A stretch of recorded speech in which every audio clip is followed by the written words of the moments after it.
goes under here.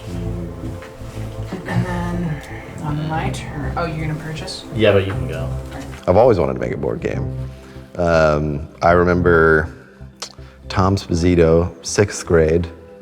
Our whole summer was spent making a terrible board game, and it was a blast. We loved making it. We hated playing it because we just fought about the rules while we were playing it. And then grew up and discovered that there was a whole world of board games besides Monopoly and Pretty Pretty Princess that my sister would make me play. There were games like Catan, and there were games like Dominion and Dungeons and Dragons, and there's this whole world of, fun to be had with my friends that wasn't in front of a screen.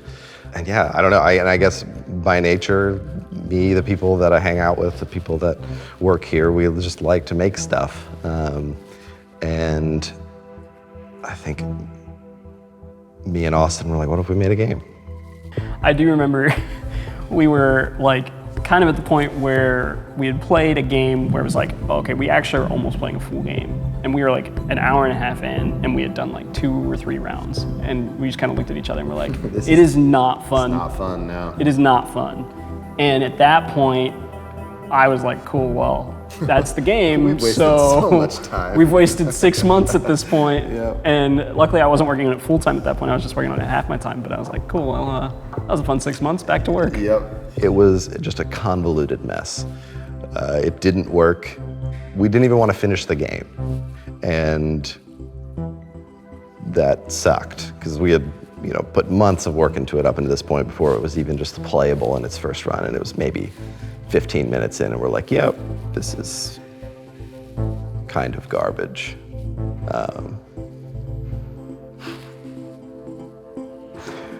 And at that moment, there was literally a moment of like, maybe we shouldn't be doing this.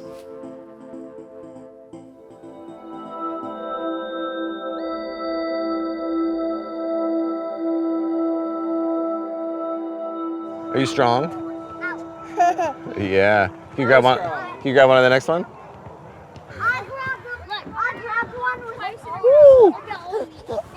I remember like when we were releasing Bouncy Smash, we kind of like, in our head, Sam and I were basically like, we don't have any expectations. Like, there was still this like hope kind of in the back of our heads that like this will be the one. This will be the thing that will, let us start working on our own ideas, our own projects, and will help us kind of like launch like maybe a games division or something like that.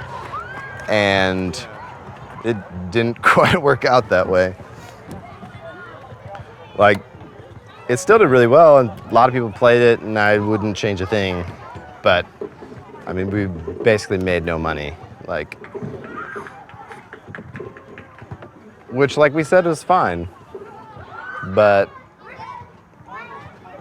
it wasn't that thing that kind of launched us to the place where like I could now commit like full-time to developing products, full-time to developing stories and games. Like, we were still gonna have to grind it out again and maybe again, and to like finally kind of get that hit that we were looking for that could help us kind of launch and be able to spend our full time making things that we're really proud of. If Moonrakers doesn't do well, it'll still be something that we're proud of, and it will still be something that we've had a blast working on and that I'm excited to have put into the world. And so it'll once again mean that we're, back to the grind of trying to get that first hit. But we're also having a ton of fun along the way. So, and we will, at the end of the day, we'll still have something that we love and that other people love. And I think that's worth doing.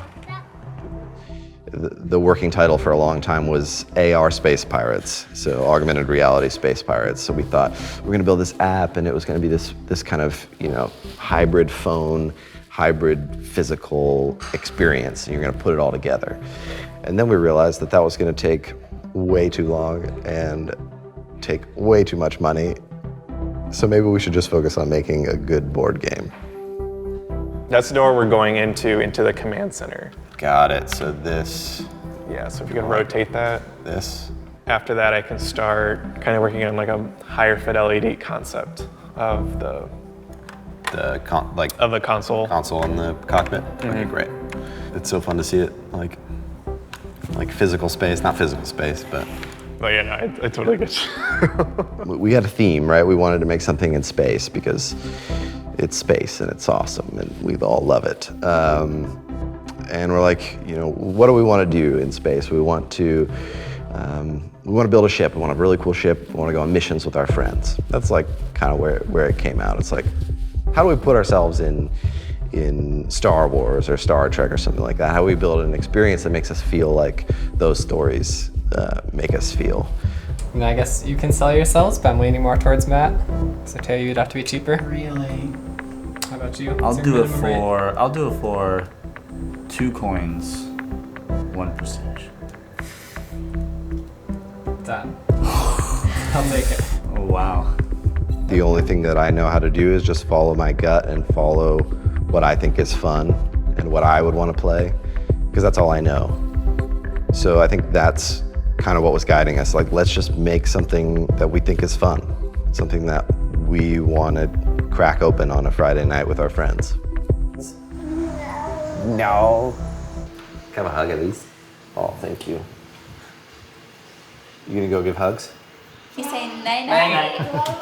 Night night. Night. Love you. Kisses. Mwah. Say night night. Night-night. Night night. Like, it's just been a lot of like reading and learning about what people that have done this before did, and then also applying, you know, my relationship skills that I had from IV and, you know, Zac's design sensibility and things that I picked up from him to culminate into this project. I wish there was like a singular moment where it just felt like it all clicked. But in my experience, that's usually not the case. I think you get so close to the things that you're working on, you get right in on it. And you've got to stay there. Because that perspective that's where the details are. That's where the little things all kind of come together. And I don't think when you're that close to something that you get those kind of like big, like eureka moments. I think you just keep going, you just keep working at it. Just keep trying to make it better little by little. And then eventually you're able to step back and be like, this might be good.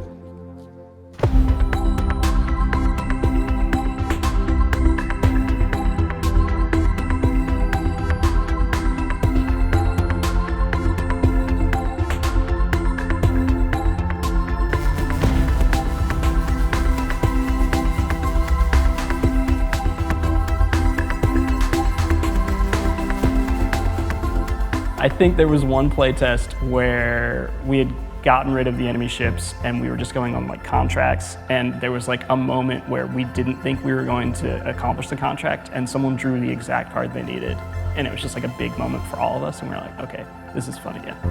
We've made a game and we had a blast the last year making it. We're proud of it and it seems like people really enjoy it, and that is incredibly fun.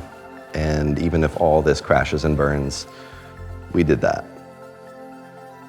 And that was worth doing.